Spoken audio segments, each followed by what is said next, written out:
হ্যাঁ, আমি সাগর বাংলা থেকে বলছি। হ্যাঁ বলুন না, নমস্কার। হ্যাঁ, মীর কাসিম স্যারের সঙ্গে কথা বলছি তো? হ্যাঁ একদম। আচ্ছা, ধন্যবাদ। আহ, এই মুহূর্তে পার্শ্ব শিক্ষকদের তরফ থেকে আপনাকে একটা প্রশ্ন করব। আশা করি পার্শ্ব শিক্ষকদের সন্তোষজনক উত্তর আপনার থেকে পাবো আশা রাখি। অবশ্যই আমার যতটুকু জ্ঞান আছে আমি কথা রাখার চেষ্টা করব নিশ্চয়ই। আচ্ছা, মইদুল ইসলাম প্রাথমিক শিক্ষক রাজ্য সভাপতি হওয়াতে দেখছি পার্শ্ব শিক্ষকদের তরফ থেকে শুভেচ্ছা বার্তা পাঠানো হচ্ছে এবং কিছু পার্শ্ব শিক্ষকদের মধ্যে উচ্ছ্বাসও দেখা যাচ্ছে। এবং মইদুল ইসলাম রাজ্য সভাপতি হওয়াতে আপনাকেও বেশ গর্ববোধ হতে দেখা গেল, সোশ্যাল মিডিয়াতে সেরকমই দেখলাম। কিন্তু পার্শ্ব শিক্ষকদের প্রশ্ন, মইদুল ইসলাম রাজ্য সভাপতি হয়েছে তাতে পার্শ্ব শিক্ষকদের কি এসে যায়? মইদুল ইসলামের দ্বারা পার্শ্ব শিক্ষকদের এতদিনে কি এমন ভালো কাজ হয়েছে আপনি যদি বুঝিয়ে বলেন। দেখুন, প্রথমত আমি আমি আমার ব্যাপারটা নিয়ে বলি। অন্যান্য পার্শ্ব শিক্ষক যারা মহিদুল ইসলাম শিক্ষক, মহিদুল ইসলাম রাজ্য সভাপতি হুম হওয়াতে হুম। শুভেচ্ছা জানিয়েছেন, আমি তাদেরকে বলবো অবশ্যই তাদের একটা ভালো মনের বহিঃপ্রকাশ আচ্ছা।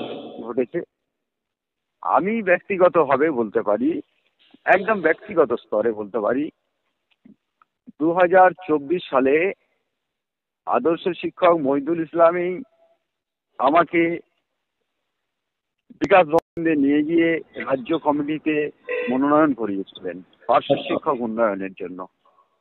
এবং তিনি বলেছিলেন যে তোমার মধ্যে প্রতিভা আছে, অথচ তোমাকে ঠিক জায়গা দেয়নি, কিন্তু আচ্ছা। তোমাদের মতো লড়াকু ছেলে দলের প্রয়োজন এবং পার্শ্ব শিক্ষকদের উন্নতির জন্য প্রয়োজন। তা সেই 2024 সালে মহিদুল ইসলামের সঙ্গে এবং বুবাই কোলে, সেলিম পাইক, আমরা একসঙ্গে বারবার আমরা গিয়েছিলাম বিকাশ ভবন। এবং আপনার অবশ্যই মনে আছে 2024 সালে একটা এরকম কথা উঠেছিল যে এই অমুক দিন বেতন বৃদ্ধি হবে, অমুক মাসে হবে, তমুক মাসে হবে, যেটা সোশ্যাল মিডিয়ায় ট্রোল হয়। হ্যাঁ হ্যাঁ। এটা সত্য ঘটনা ছিল। আচ্ছা। বেতন বৃদ্ধি 2024 সালেও পার্শ্ব শিক্ষকদের হতে পারত এবং সেই জায়গা তৈরি হয়ে গিয়েছিল। কোন অজ্ঞাত কারণে, কোন চক্রান্তে হঠাৎ করে দেখা গেল সেই ফাইলের গল্প, ফাইল বাতিল বলে একটি গল্প তুলে দেওয়া হলো। আচ্ছা। অথচ এই ফাইল বাতিলের পিছনে একটা গভীর চক্রান্ত ছিল। সেই চক্রান্তকারীরা চক্রান্ত করে, যারা মহিদুল ইসলাম সহ আরো যারা ছিল বা আমরা যারা কমিটিতে ছিলাম, সেটাকে মন্ত্রীকে ভুল বুঝিয়ে বা দলকে ভুল বুঝিয়ে পার্শ্ব শিক্ষকদেরকে কমাই আচ্ছন্ন করে দিল। বেতন বৃদ্ধি 2024 সালে যারা কমাই পাঠিয়েছিল, আচ্ছা। যারা চক্রান্ত করে। এবং আজকে আমাদের আনন্দের ব্যাপার এটাই, একটু বুঝতে হবে, যার মন্ত্রিত্ব, যার রাজত্বকালে আমরা দীর্ঘ 4 বছর 5 বছর সরকার 21 থেকে 25 আমরা বেতন বৃদ্ধি পেলাম না, সেই শিক্ষামন্ত্রী যাকে বিতাড়িত করেছিল দল, আজকে তাকে তার সামনে চেয়ারে বসার আসন দিয়েছেন। আচ্ছা। এর এর দ্বারা আমরা পার্শ্ব শিক্ষক, এই জন্যই অনেকেই হয়তো শুভেচ্ছা জানাচ্ছে যে দেখ কেমন লাগে। আচ্ছা। যাকে যাকে তুমি ঘৃণা করে বের করে দিয়েছিলে, আজকে দলের সর্বোচ্চ নেতৃত্ব সেই মানুষটাকে আবার তোমার সামনের টেবিলে বসিয়েছে। আবার আপনার ওয়েটার তার জন্য চা বলবে। এটা পার্শ্ব শিক্ষকরা একটু ভালো চোখে নিয়েছে। এবং আমরা 2024 সালের সেই চক্রান্তকারী যারা, তারা বলেছিল যে দক্ষিণ 24 পরগনা একটা শেয়াল বন, যে দক্ষিণ 24 পরগনা একটা শেয়াল বন, এইসব শেয়ালগুলো শুধু হুক্কা হওয়া করে, এদের কোনো অস্তিত্ব নেই, কোনো জ্ঞানগম্য নেই, এটা নানানভাবে কটূক্তি করেছিল। আমরা দক্ষিণ 24 পরগনার, আমিও একজন পার্শ্ব শিক্ষক, আবার যখন সেই দক্ষিণ 24 পরগনার একজন প্রাথমিক বিদ্যালয়ের আদর্শ শিক্ষক মহিদুল ইসলাম তার রাজ্য সভাপতির পদ পাওয়াতে আমি এই জেলার একজন শিক্ষক হিসাবে গর্বিত। আচ্ছা। এবং আমি অবশ্যই মহিদুল ইসলাম স্যারের জন্য আমারও শুভেচ্ছা বার্তা থাকবে। তিনি মানুষের জন্য কাজ করুক। তিনি যে দায়িত্ব পেয়েছেন প্রাথমিক শিক্ষক সমিতির তৃণমূল কংগ্রেসের পক্ষ থেকে, তিনি তৃণমূল কংগ্রেসের সেই স্বপ্ন এবং পশ্চিমবঙ্গের প্রাথমিক শিক্ষকদের সেই স্বপ্ন তিনি বাস্তবায়িত করবেন। তার দ্বারা পার্শ্ব শিক্ষকদের উন্নতি কতটা হবে না হবে সেটা তো আমি বলার কেউ নন। আর তিনি পার্শ্ব শিক্ষকদেরও দায়িত্বেও এখনো পর্যন্ত নেই সরকার বা দল দেননি ঘোষিতভাবে। তাহলে অবশ্যই আমার জেলার শিক্ষক যাদেরকে, কারণ আমি সেই সময় বহু রাত, বহু দিন, বহু সময় বুবাই কোলে এবং সেলিম পাহিক এবং মহিদুল্লাহর সঙ্গে একসঙ্গেই ছিলাম, দেখেছি তার কর্ম পদ্ধতি। তিনি একজন কর্মবীর ছেলে এবং জেলার জনপ্রিয় শিক্ষক। এক্ষেত্রে অবশ্যই আমি জেলাবাসী হিসাবে আমি গর্বিত। এই আর কি, অন্য কিছু নয়। আচ্ছা, অনেকের বলতে দেখা যায় যে মইদুল ইসলামের দ্বারায় পার্শ্ব শিক্ষকদের ভালো থেকে ক্ষতি মানে বেশি হয়েছিল, এটা কতটা জানেন আপনি? দেখুন, যে যার ব্যক্তি অভিমত তো থাকবে। আচ্ছা, অবশ্যই। কিন্তু আমি তো দেখেছি 2024 সালে বেতন বৃদ্ধি হওয়ার যে গল্প ছিল, যেটা মন্ত্রী নিজেও বিভিন্ন সভায় জানিয়েছিল, তারপরে সেই বেতন বৃদ্ধিটা হলো না কেন? এই কৈফিয়তটা নেওয়ার কেউ নেই। আর এই কৈফিয়তটা যিনি নিয়েছেন আমার মনে হচ্ছেন তিনি তৃণমূল কংগ্রেসের সর্বোচ্চ নেতৃত্ব এখন সেই কৈফিয়তটা চাইছেন। আচ্ছা।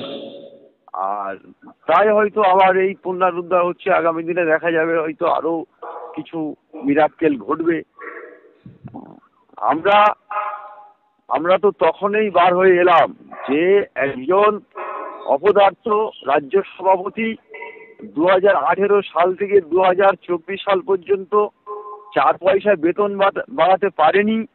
তিনি মন্ত্রীর কাছে মিথ্যা কথা বলে, মিথ্যাভাবে, এবং তিনিও একজন আদর্শ শিক্ষক যিনি মন্ত্রিত্ব সামলাচ্ছেন, তিনি ও তার সেই বিদ্যাসাগরের মতো দয়া মায়া তার মধ্যে না দেখতে পাওয়ার কারণে যখন এই মন্ত্রিত্ব দ্বারায় এই সমস্ত কমিটিগুলোকে চুরমার করে দিয়ে কিছু জগৎ শেঠ, কিছু মির্জাফর টাইপের লোককে নিয়ে যখন বিকাশ ভবনটাকে জাকিয়ে বসলো, আর চারিদিকে বাংলার পার্শ্ব শিক্ষকরা যখন আত্মহত্যা করছে, বিষ খাচ্ছে, এবং একদিকে কমিটিগুলো বাতিল করে ধ্বংস করে দিয়েছে, সরকারের একজন পেটুয়া লোক ছাড়া আর কেউ নেই, সেই মুহূর্তে তো আমরা সবাই দিশাহীন হয়ে গিয়েছিলাম। এবং সেই দিশাহীন অবস্থা থেকে আমরা বাঁচার উপায় খুঁজেছিলাম। এবং সেই সময় আমরা আমাদের যিনি বর্তমান পিটিডব্লিউ এর উপদেষ্টা ডক্টর আব্দুল সালাম, তাকে আমি স্যালুট জানাই। আবার যদি তিনি সেই সময় আমাদের বন্ধু না হতেন তাহলে হয়তো আরো কত প্রাণ, হয়তো আমারও প্রাণটা থাকতো না। তিনি আমাকে স্বপ্ন দেখিয়েছিলেন যে আমি আছি মামা, বেতন বৃদ্ধি হবে, আমার সর্বোচ্চ চেষ্টা দিয়ে, সর্বোচ্চ সোর্স দিয়ে আমি সেই কাজ উদ্ধার করব, এবং আমি আশাবাদী আগামী দিনে সে সমস্ত কাজ উদ্ধার হবে। আচ্ছা, পার্শ্ব শিক্ষকদের আলাদা করে কি রাজ্য সভাপতি নিযুক্ত হবে বলে মনে হয়? হ্যাঁ, যেহেতু পূর্বেই তো ছিল একদম সর্বশিক্ষা মিশনের সমস্ত সেক্টরকে দিয়ে একটা দল করেছিল সরকার, সেভাবে করতে পারে। এটা দলের আভ্যন্তরীণ ব্যাপার। আমরা তো এত বড় বড় নেতৃত্ব নয়। আর আমরা পার্শ্ব শিক্ষকদের মুক্তির জন্য আমরা বিভিন্ন আলোর পিছনে ছুটেছি। তাই আজকে আমাদের ভালো লাগছে এটাই যে যাকে ঘৃণা করলে আজকে তাকেই সামনে বসিয়ে দিল। তাহলে আগামী